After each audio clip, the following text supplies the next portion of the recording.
Hello everybody, welcome to another true review. Today I'm bringing you Oceanhorn, Monster of Uncharted Seas on the Xbox One. Releases on the 8th of September. It's going to be priced at $14.99 in the US and European zones, and in the UK it's going to be priced at $11.99. Now what we have with Oceanhorn is we have a familiar tale of a son going off in search of his father, who in turn set off to slay the big bad. This time it's the Oceanhorn creature mentioned in the title. It's a giant seafaring beast that's been terrorising a world made up of islands, pretty much like Wind Waker in a way. The majority of the world is water based. Now immediately I like the look of Oceanhorn, set from an isometric viewpoint, and it reminded me of one of my all-time favourite Sega Mega Drive / Genesis games, which was an RPG called Landstalker. Heavily suggest you check that game out if you've got a Mega Drive or you want to emulate it. Fantastic game even to this day. But the graphics of Oceanhorn, they're very bright, vibrant. The isometric viewpoint works really well, and it gives the levels a good sense of depth and height to them. Really kind of sets the game apart really. I've always liked that kind of viewpoint when it's done well. This time it is done to a pretty decent standard. And the music's very uplifting, it's dramatic, it's kind of like that epic, upbeat fantasy kind of setting. The game music as a whole, other than a few of the darker areas of the game such as graveyards and such, is very upbeat and kind of like fantastical, and really puts you in a really good mood, to be honest with you, and goes really well with the game setting. So you set off on Hermit's Island with the help of the Hermit. You get told that you need to find these 3 amulets of the gods, who nobody knows where they are, unfortunately. And this is what kind of sets the game apart a little bit. There's very little hand-holding in this game. Yes, it tells you you've got to go for the amulets. Now in other games they would like appear on a map. This it doesn't. You basically have one known destination for when you leave the first island, and you have to speak to the NPCs and learn the locations of new islands.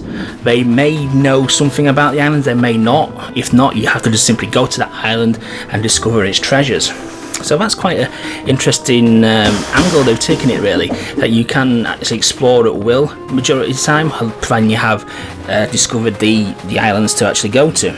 So you got your boat, and when you actually travel to one of the islands, this is where the first little niggle starts to hit you. As I mentioned before, the reference to Wind Waker, where the world is basically water based and you travel from island to island by boat, this bit, to my dismay, was actually on rails. You basically set the destination of your island, and you get presented with kind of like a little mini game where you just control a crosshair and you have to shoot some very basic enemies and destroy some mines that appear in the water. And it's basically a screen that's hiding the loading times. It's loading in the next destination, the island that you chose. And whilst it is pretty, is a novelty to start off with, it does get a little bit annoying once you've travelled, 20-30 islands in a row, and you just really want to take that little transition time, a little loading time as a little break. But yeah, it's a novel idea, but it does get a little bit annoying after a little while. Now, as I mentioned previously, the similarities to Legend of Zelda don't actually end there, and this is not a bad thing, because Legend of Zelda obviously is an all-turn classic. As health represented by hearts, which can be increased by finding 4 heart segments, which in turn give you an additional full heart. The HUD's instantly familiar with the face buttons, attacking, using magic and using gadgets, which you acquire through completing the various islands. The gadgets are instantly familiar. You've got bows, you've got bombs, you've got some boots which help you jump over small gaps. There's an upgrade to your shield, an upgrade to your sword. And the way these items are gathered is, again, very Legend of Zelda inspired. You will travel through the island finding treasure chests which have regular keys which open doors to new areas to explore on the island, which will in turn lead to a master key which opens the master chest, and the master door which generally leads to the boss of the island itself. So very heavily inspired with Legend of Zelda, but that's not, like I say, not a bad thing. There's nothing wrong with imitating a classic game if it's done pretty well, and for most of the time it is generally done very well indeed. Now, dungeons themselves are populated by various types of enemies, from starting off with simple wildlife like crabs and centipedes, to goblin creatures called direfolks, to undead skeletons, to robot creatures, and the graphics on those are done extremely well yet again. Unfortunately, with the enemies, they're all pretty much the same. They all have generally the same attack patterns, other than a few flying enemies which fire streams of heat or ice at you. All the enemies can be dispatched in pretty much the same way. The combat is very, very simplistic. Other than one enemy in particular where you have to blow his shield away first before he's vulnerable, the other enemies can simply be dispatched by just smashing the normal regular attack button. You don't have to rely on any of your gadgets whatsoever, which again is a little bit disappointing. Same with the progression through the levels as well. It's usually a case of you block the way, and you have to find a way to push them to either form bridges or push them and manipulate them onto certain pressure pads. The puzzles are very, very simplistic, and from the first dungeon to the last dungeon, they don't really increase in difficulty that much, which is again is a little bit disappointing.